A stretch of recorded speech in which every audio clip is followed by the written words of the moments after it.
Twitch banned gambling. Those are 3 words I thought I'd never be able to say, but with the kind of week Twitch has been having, I guess I shouldn't say I'm surprised. I mean, they've been having more drama than a Spanish soap opera. I mean, scams, gambling, covering up. This feels like the world's worst game of prison bingo. Literal crimes have been admitted to here, and then 3 seconds later, nobody cares because somehow something bigger has happened. So look, as much as I want to believe that Twitch has had a crisis of conscience here, I think the most logical explanation is that Twitch just feels like they're in the middle of some kind of a scam, criminal drama hurricane. So they're just looking for something, anything to make them look like they have control of this situation. I mean, because honestly, right now they look like children trying to pilot a spaceship. Like, let's push this button and see what it does. Oh, we banned one of our biggest streamers? So we're going to go over Twitch's statement on their gambling ban. And basically the start of it goes over their widespread gambling problem the site has had and basically what they plan to do on it.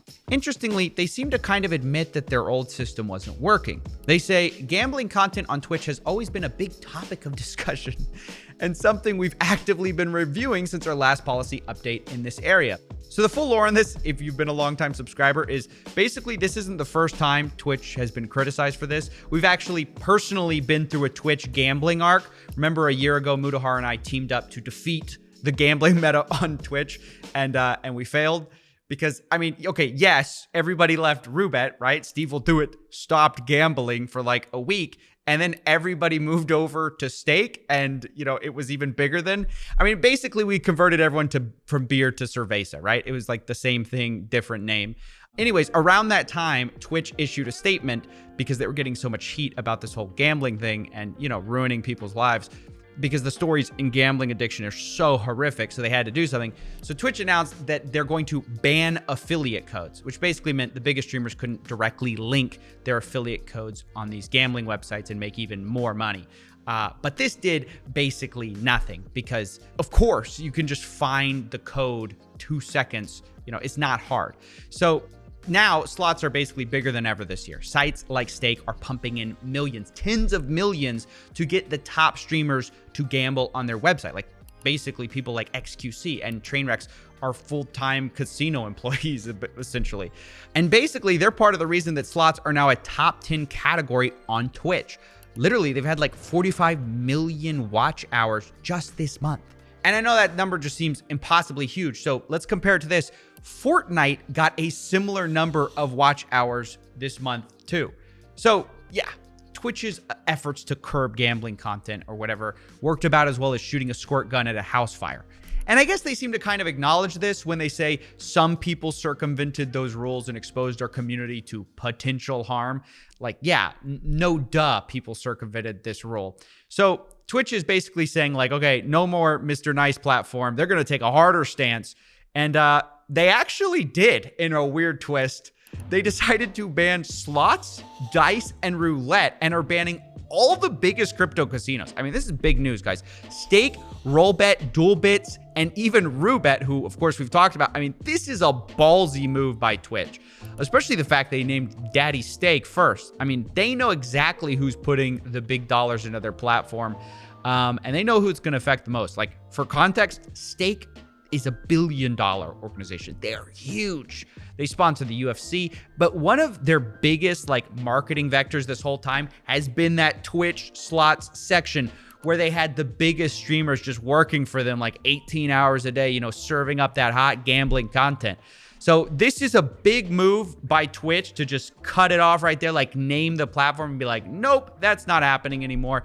I heard that Aiden Ross is already sending out resumes, so rip to him. But either way, I don't want to make this sound like it's the full permaban. I mean, there are things not included here.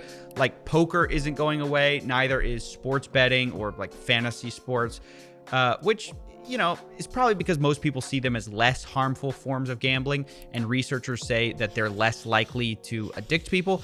And I think Twitch kind of has a point here, right? Like, poker is a game invented thousands of years ago, or hundreds, I don't actually know. But slots is like literally the results of humans sitting in a research centers and like tinkering. How do we mix the perfect dopamine cocktail for your brain, right? There's actually a great book on this called Addiction by Design, where it just goes over how every part of a slot is made to like hook your brain on it from the second you sit down. I mean, don't get me wrong, you definitely can be addicted to like these like lesser forms of it, but I think it's not very arguable that slots are the most potent form of gambling we currently have. So I guess the logic here is that they're not going, full black and white. They're just kind of drawing the line at poker and sports betting. And look, is this policy perfect? No. But I do think it's a legitimately good start compared to like what they've done in the past, which is basically nothing.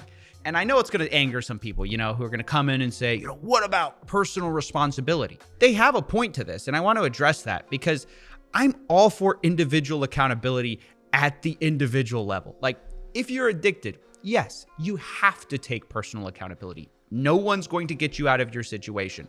But when we're talking about a platform, right, that argument goes out the window because you know who doesn't talk about personal accountability when it comes to gambling?